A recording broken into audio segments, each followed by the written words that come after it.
नमस्कार। सवाल बड़ा है, क्या भारत में महिलाएं सचमुच सुरक्षित हैं? जवाब, बड़े बड़े कानूनों और बड़े बड़े वादों के बावजूद नहीं। देश को दहला देने वाले मामले गवाही देते हैं। निर्भया, हाथरस कांड, कोलकाता आरजीकर अस्पताल और अब 2025 में टीचर मनीषा की रहस्यमयी मौत। सरकार ने निर्भया फंड बनाया, हेल्पलाइन दी, लेकिन हकीकत कम सज़ा, लंबित मुकदमे और पुलिस पर ढकने छुपाने के आरोप। आरजीकर और हाथरस कांड इसके सबसे शर्मनाक उदाहरण हैं। और अगर संसद में ही 31% नेताओं पर आपराधिक मामले हो तो जनता किस पर सुरक्षा की उम्मीद करे? एनसीआरबी डेटा कहता है 2019 में 4 लाख केस और 2023 में 4,60,000 से भी ज़्यादा, यानी अपराध बढ़ रहे हैं। और जो सामने ही नहीं आते उनका हिसाब कोई नहीं रखता। साफ है, ना कानून डर पैदा कर रहा है और ना ही सिस्टम भरोसा। और जब महिलाएं असुरक्षित हों तो सवाल यही, क्या ये वही भारत है जो महिलाओं की सुरक्षा का दम भरता है? और कहाँ है निर्भया का भारत? मेरा नाम है याशिका खन्ना। तो आपको लगता है विमेन यहाँ हमारे बाहर सेफ हैं? बिल्कुल भी नहीं, यहाँ तो बिल्कुल भी नहीं, इंडिया में तो नहीं। ऐसा क्यों? जिस समय ही आप घर के बाहर निकलोगे, पहले समय से ही आपको कोई ना कोई घूरने लग जाएगा।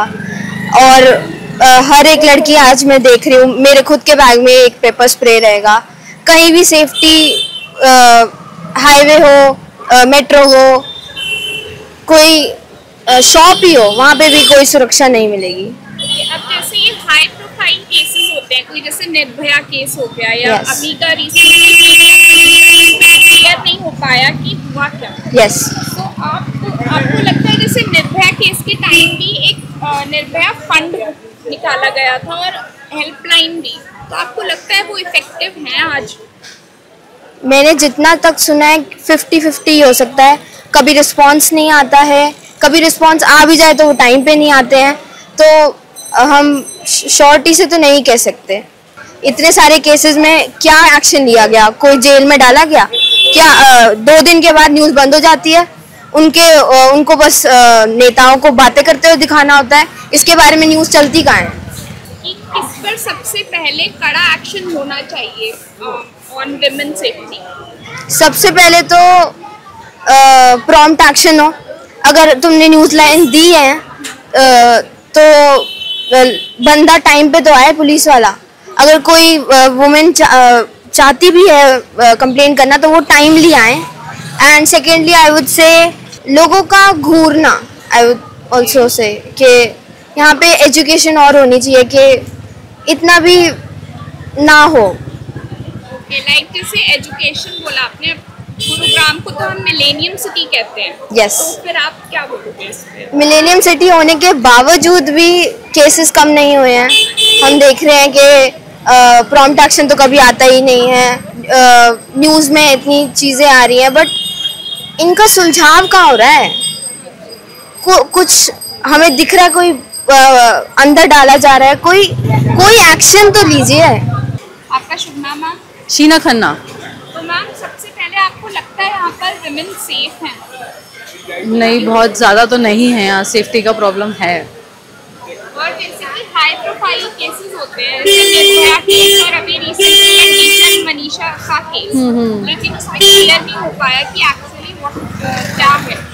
तो अब जैसे निर्भया फंड भी निकाला गया था, उस समय हेल्पलाइन भी करी गई, तो आपको लगता है वो आज के टाइम इफेक्टिव है? एज सच रिस्पॉन्स का मुझे आइडिया नहीं है कि कभी हमारा ऐसे ज़रूरत नहीं पड़ी, बट मुझे लगता है कि लोगों का इतना रिस्पॉन्स नहीं आता होगा इस चीज़ को लेके। जैसे आप कभी कॉल करो या कुछ करो तो वो पिकअप हो और इतना रिस्पॉन्स आए, उस चीज़ का मुझे अभी डाउट है। कुछ हाई प्रोफाइल केसेस होते हैं जो थोड़े पॉलिटिकल वाले होते हैं, वो दब जाते हैं। कुछ मीडिया लाता भी है लाइट में, वो मिक्स रहता है उनका। और आप मतलब क्या चाहोगे कि सबसे पहले किस पर कड़ा एक्शन हो? अकॉर्डिंग टू मी अथॉरिटीज़ पे थोड़ा सा रहना चाहिए कि उनकी रिस्पॉन्स टुवर्ड्स वुमेन्स थोड़ी ज़्यादा हो, ये सब चीज़ें हैं, और थोड़े से नॉर्म्स आने चाहिए जो सेफ्टी के लिए हों उनके। मैम आपका शुभ नाम? सुनीता सोनी। तो मैम आपको लगता है आज भारत में महिलाएं सुरक्षित हैं, हाँ या नहीं, और क्यों? काफ़ी हद तक सुरक्षित है। पहले इतनी सुरक्षा नहीं थी, बहुत सारे केसेस आते थे, अब उलट कुछ और केसेस आ रहे हैं, वो तो उनको तो हटाइए, पर जो महिला सुरक्षा देखी जाए तो हमारी जो पुलिस है और हमारा जो अभी तंत्र जो है वो बहुत अच्छा किया है प्रधान मोदी जी ने, और भी हमारे जो जननिधि हैं या हमारी जो लोकल जो जनता है वो भी अवेयर हुई अपनी सुरक्षा के प्रति। और ये जो आपका इंटरनेट है, इनमें भी ऐप्स वगैरह दिखाए जा रहे हैं, आप किस तरीके से ऐप से अपने आप को बचा सकती हैं और किस किस तरह से आप अपनी जानकारी गैदर करके अपनी ही सखियों को बता सकती है कि अगर ऐसी कंडीशन में आप जाते हो तो आप किस तरीके से अपने आप को बचा सकते हैं। ये तो देखो हम पहले भी देख चुके हैं, सुशांत के केस में उनकी सेक्रेटरी जो थी उनका भी असोल्ट हुआ था और छत से गिराया गया था, तो उनका भी नहीं पता चला है। अब जैसे आपने पता है कि जितने नामी गिरामी होते हैं या कोई ज़्यादा ऊंचे रसूख वाले होते हैं तो वो इन चीज़ों में करते हैं और पुलिस भी इनमें दबाव में आ जाती है, तो और आम जनता भी वो बेचारी क्या करे, वैसे भी उनकी नहीं सुनी जाती है। और मनीषा एक कॉमन घर से बिलोंग करती है लड़की, तो मे भी उनका केस दब जाए, पर आम जनता अगर एक साथ आए, एकजुट में आए और प्रेशर डाले पुलिस पे और तंत्र पे डाले, और हमारे जो नेता है हरियाणा के उनके ऊपर प्रेशर डाले, क्योंकि लड़की है और वो एक सीधी सादी और एक एजुकेटेड और टीचर थी, तो ये रिस्पॉन्सिबिलिटी बनती है हमारी तंत्र की और हमारी जो सुरक्षा है हमारे मुख्यमंत्री के ऊपर है, तो उनको आगे आना चाहिए और देखना चाहिए इस केस में कि क्या हुआ था क्या नहीं हुआ था, कौन इन्वॉल्व है। न्याय प्रणाली है वो तो शुरू से ऐसी है, आप बचपन से केस लड़ रहे हो, बुढ़ापे में आ रहा है, अब यहाँ से 3 सिस्टम चल रहे हैं, आपका लोअर कोर्ट है, हाई कोर्ट है, सुप्रीम कोर्ट है, और कोर्ट में देखा जाए तो वकील और जो आपके जो जजेस वगैरह उनकी संख्या भी कम है, केसेस बहुत ज़्यादा है। अब उनको सोल्व करना, वैसे तो छोटी छोटी न्यायपालिका वो भी चला रखी है, पर वो भी बेबस हो रखी है इन सब चीज़ों को। एक तो अवेयरनेस नहीं है लोगों में कि उनको छोटे छोटे केसेस में कहाँ जाए कहाँ नहीं जाए, और कुछ वकील भी उनको सही मार्गदर्शन नहीं करते हैं। तो बेसिकली मैं यही कहूँगी कि लोगों को अवेयरनेस नहीं है इन चीज़ों में, और हमारा जो लोकतंत्र है वो अभी इतना टाइम लगेगा उसको, खासकर जो न्याय प्रणाली जस्टिस में, तो उसमें टाइम लगेगा। अभी हम उसके बारे में कह नहीं सकते क्योंकि लाखों के तादाद में केस पेंडिंग है और वो बहुत हियरिंग भी करते हैं, आपने देखा भी होगा, रात को केस सोल्व होते हैं। अयोध्या का रात को केस सोल्व हुआ था। क्या लगता है क्या कड़ा स्टेप हो सकता है? कड़ा स्टेप देखो हम सरकार के ऊपर नहीं कर सकते, ये जनता के ऊपर होना चाहिए कि अवेयरनेस। आप हर ठीक है सरकार के ऊपर या हमारे अधिकारी के ऊपर क्यों फोड़ते हो? आप खुद स्वयं सुरक्षित हो तो खुद अपने बल पे होना, तो सबसे पहले आप अपने लोगों में अवेयरनेस फैलाइए, जितने भी लोकल में हैं उनको एकजुट लेके आइए, उनसे बातचीत करिए और फिर उसके बाद आगे बढ़िए। तो स्टेप टू स्टेप जाओगे तभी तो चीज़ों का सोल्यूशन निकल पाएगा, अदरवाइज नहीं निकल पाएगा। आप जितने स्तर पे हाई लेवल के होंगे, आपकी पहुंच अच्छी होगी तो कामयाब हो भी जाते हैं काफ़ी हद तक।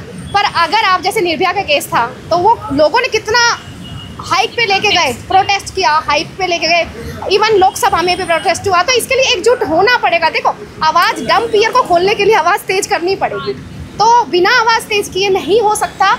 तो एक लोग के ऊपर या हम या आप हम सिर्फ बात करके वो भी सोल्व नहीं होगा जब तक लोग एक साथ ना आ जाए। आपका शुभ नाम? योगिता सोनी। मैम आपको लगता है कि भारत में महिलाएं सुरक्षित हैं, हाँ या नहीं, और क्यों? नहीं, मेरी ओपिनियन में तो देखो लेडीज़ सुरक्षित नहीं है, वो रात में कहीं अकेले नहीं जा सकती, इंडिपेंडेंट नहीं है।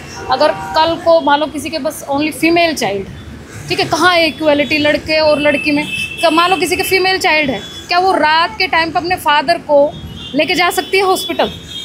क्या उसके पास ये राइट, मतलब राइट तो गवर्नमेंट ने दे रखा है, लेकिन उसको अलाउ तो नहीं है कि मतलब उसको निकलते ही बाहर वो कौन सी नज़र से सामना करना पड़ेगा, उस चीज़ से तो वो बेचारी नहीं बच सकती ना।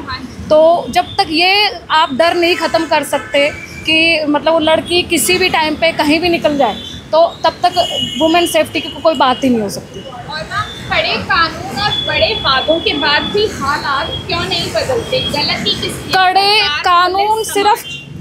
कानून सिर्फ कागज पे हैं, कड़े कानून तो आज तक लागू ही नहीं किए।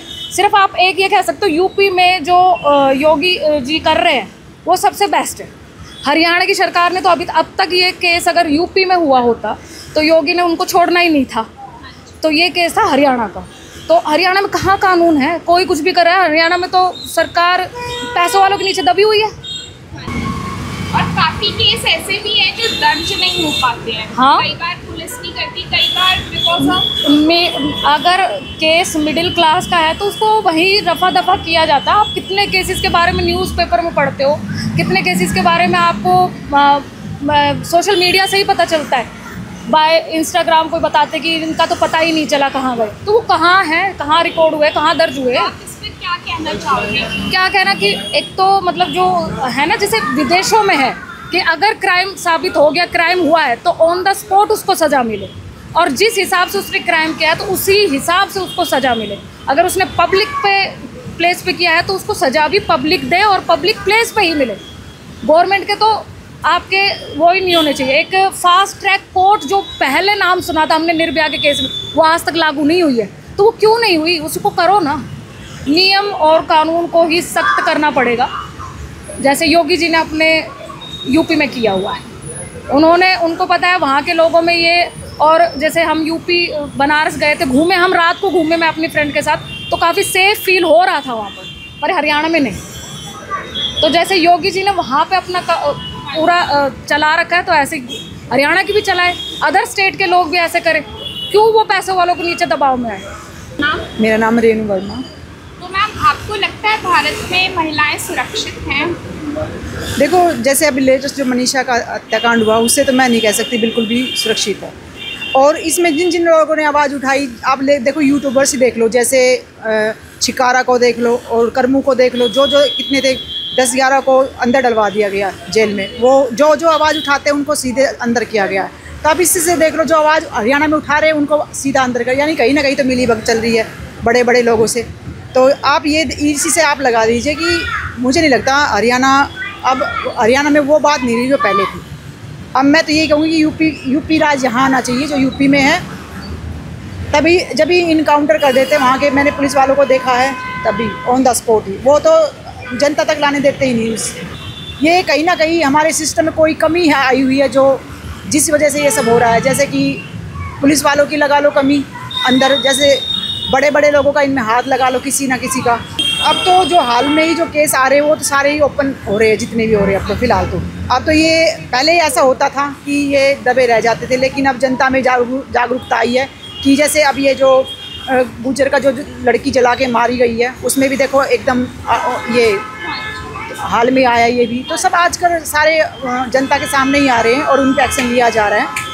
देखो, जनता में भी काफ़ी सुधार आना चाहिए, आपस में लोगों में उनकी भी। और देखो, कानून का साथ लेके ये सब चीज़ें संभव है। और सबसे पहला कदम क्या हो सकता है सब बदलाव के लिए? तो यही है कि हम जब अपने आसपास माहौल को सही रखें, सबकी, जैसे बहू बेटियाँ सबको जैसे सुरक्षित, जैसे कोई भी सबकी बेटी को अपनी बेटी समझ के, भाई इसके साथ ये हो रहा है, ये रात को निकले तो हमारी भी जिम्मेदारी है इसका सहयोग देना, अपनी बेटी अपने बच्चों की तरह। तो वही है, छोटा छोटा सहयोग ही बहुत बड़ा सहयोग बन जाएगा, इसी से मेरा मानना है।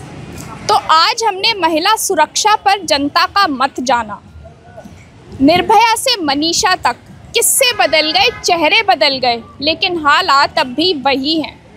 जनता का कहना है कि महिला सुरक्षा पर भरोसा अभी भी अधूरा है। गुरुग्राम से परिधि धस्माना की रिपोर्ट, बिल्कुल सटीक न्यूज़ के लिए। आपके अपने वस्त्रम शोरूम में आपका स्वागत है। यहाँ आपको मिलेगा शादी के लिए बेहतरीन कलेक्शन, चाहे वो पुरुषों के लिए हो या महिलाओं के लिए। पारंपरिक प्रतिधान से लेकर मॉडर्न डिजाइन्स तक हमारे पास है एक शानदार रेंज जो हर खास मौके को और भी खास बनाए। और साथ ही आपको मिलेगी फ्री कस्टमाइज्ड टेलरिंग सर्विस, ताकि आपका हर आउटफिट आपकी परफेक्ट फिट में हो। वस्त्रम शोरूम शहर के प्रमुख स्थानों से जुड़ा हुआ है, चाहे आप किसी भी दिशा से आ रहे हो। यहाँ पर बड़ी और सुरक्षित पार्किंग सुविधा भी उपलब्ध है, जिससे आपको गाड़ी पार्क करने की चिंता नहीं करनी पड़ेगी। तो इंतजार कैसा? आइए और अपनी शादी के सपनों को हकीकत में बदलें हमारे साथ, सिर्फ वस्त्रम पर।